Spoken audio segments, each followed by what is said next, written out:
Hi, wanted to take a few moments to quickly tell everybody why this current this current new moon, the new moon in Aquarius is important, and why over the next few days, especially tomorrow night, if you have the chance, it's important to take some time to meditate, to take some time and think about the seeds you would like to create, especially within this new month, but also going on within this new year.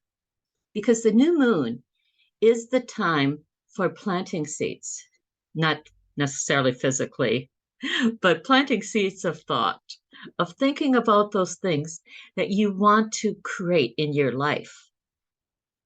And this particular new moon is really important for a number of reasons.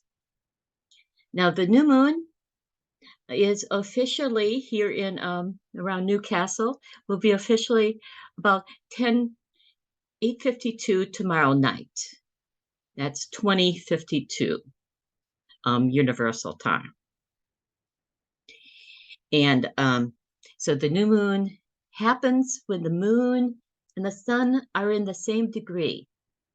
So what that means, so the moon and sun are in the same degree, it means that the head and the heart and the emotions are pretty much in the same place.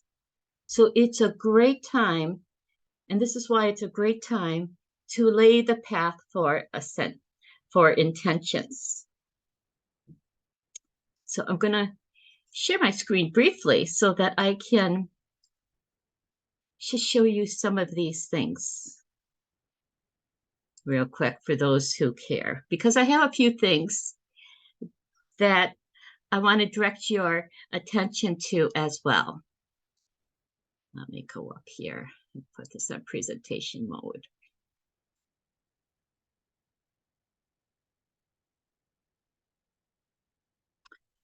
Let's try this again so we can get a full screen. There we go. And of course, we are flashing now and then, so this is not a camera problem with the camera per se. So you don't need to watch me anyway. So this new moon, again, it's exact 8:52 tomorrow p.m. And it's really important because this is a new moon at 1 degree Aquarius, which means it shoots and it lays the framework for the beginning of Aquarius. For any time we go into the ingress, which means we go into the beginning of a sign, that first spark, that first initial oomph carries through. So we have this beginning of Aquarius. We've got the new moon all set up to begin at the same time. And for those of you who follow astrology, what you'll see right here is that we're also, the new moon, the moon and the sun are together, and they're also pretty much conjunct Pluto. So if over the past few days, maybe you felt a bit beneath the wheel, so to speak, it's because Pluto's been conjunct the sun and wears things down.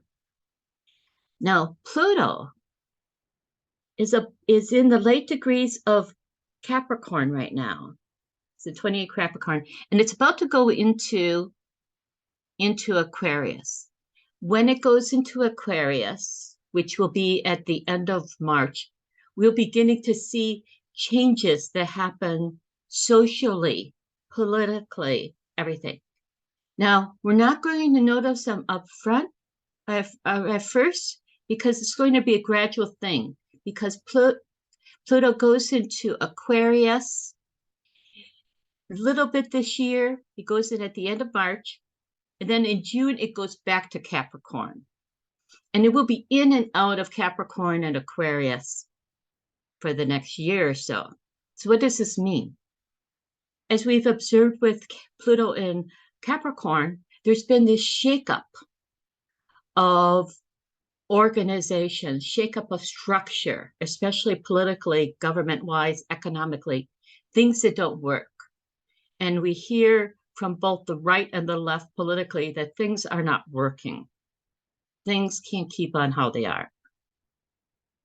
So that means that the old Capricorn structures are dying. We're moving to Aquarius. Aquarius is a sign of revolt, revolution, new ideas. Doesn't necessarily mean drastic change, but it means new ideas coming in. And we're hearing a bit about that now. And we're going to be in this transition time of the old not working, the new ideas for a while, for several years, until eventually the new will start to take hold. Moving into Aquarius is also the movement from administration, government, the way things were, into the individual, into the world of the collective, thinking about the larger picture, thinking about humanity and other stuff. Now, I don't want to get too much, I'm not going to get too much into politics. So I'm going to take this back to the individual.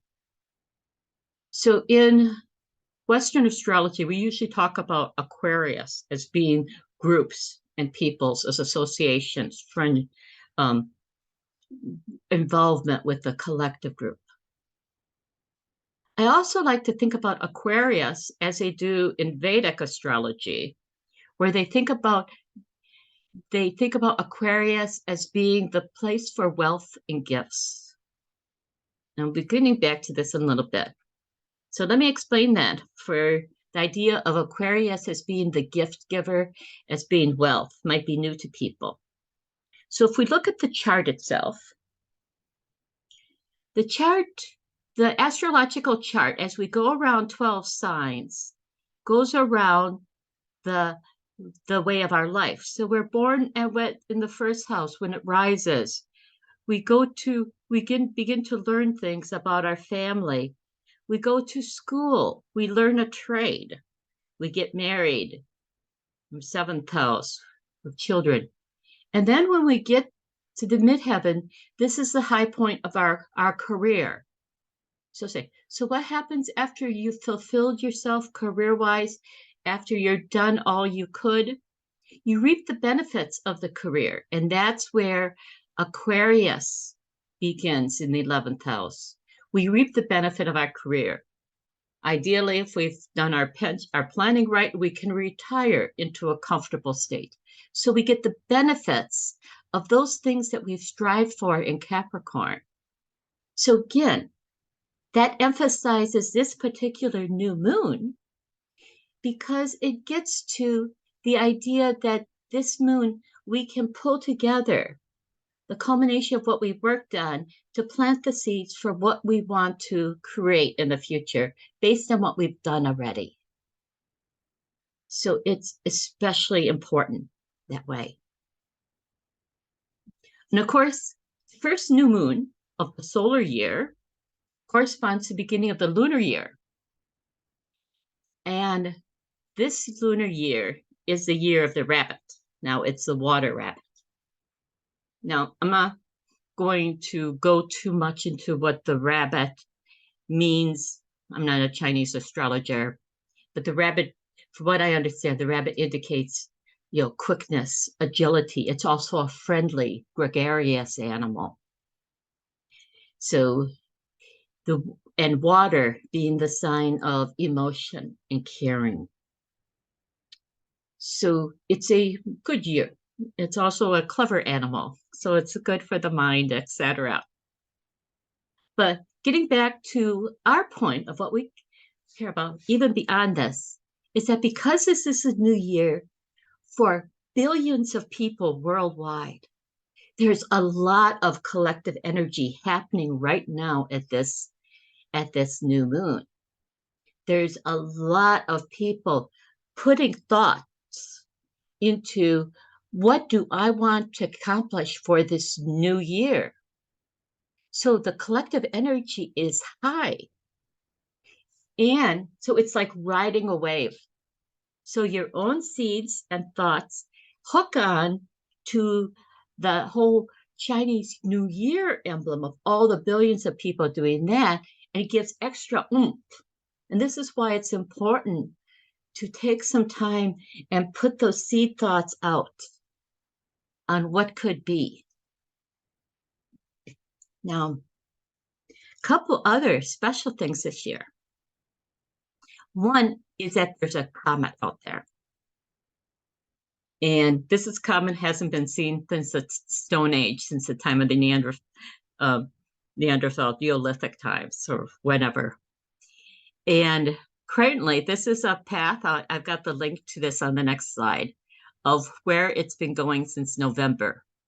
So right now, it's right up here in the north. So the easiest way to find this comet is to look for the Big Dipper. Here's the Big Dipper. There's a minor. And right above it, right, so you locate that, and you just take the handle, you start going up, and you're going to be in the position of this, where this comet is. And it's, to the naked eye, if you have good eyes or you have binoculars, you're supposed to be able to see it with your naked eye or binoculars, it's going to look like a green smudge. So we can think about green. I think about green as being the sign of fertility, goodness, money, maybe money. So again, we've got another wealth-giving, good luck, fortune thing happening here with this comet. And here's a link if you wanted to, that talks a little bit more about this comet. If you have an app called the Stellarium, this will actually show you, you can go outside then and it will show you where this comet will be. You just open it up, you search under comets, and it will, you can locate this comet then in the sky. And it will give you like the directions and everything else. So you can pinpoint yourself real easy with that app. So we're supposed to, here in Newcastle, we're supposed to have some clear skies, maybe Friday or Saturday. So it should be, I'm hoping to get out and see it.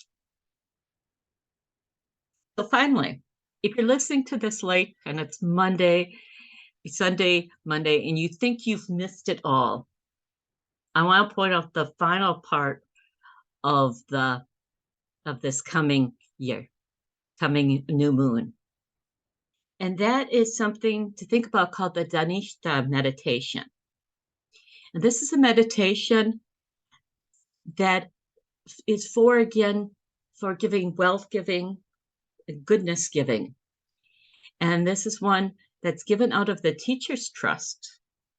And of course, I should have mentioned before, there's lots, if you Google new moon meditations, there's new moon meditations happening today by Lucas Trust and other groups. So you can always hook on if you don't feel comfortable doing it yourself. But this is one done during the Dhanishta phase that's also to bring good and wellness to you. And you can read more about that here on the website for the World Teachers Trust. It's a wonderful resource.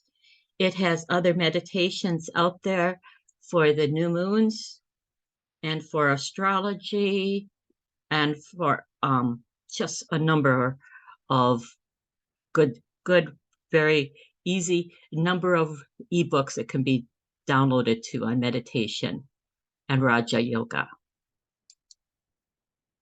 So hopefully this has been a bit helpful for you. And I just wanted to do this little bit of sharing. So happy new moon. Happy new moon in Aquarius. And love and light. And may goodness abound. Bye-bye.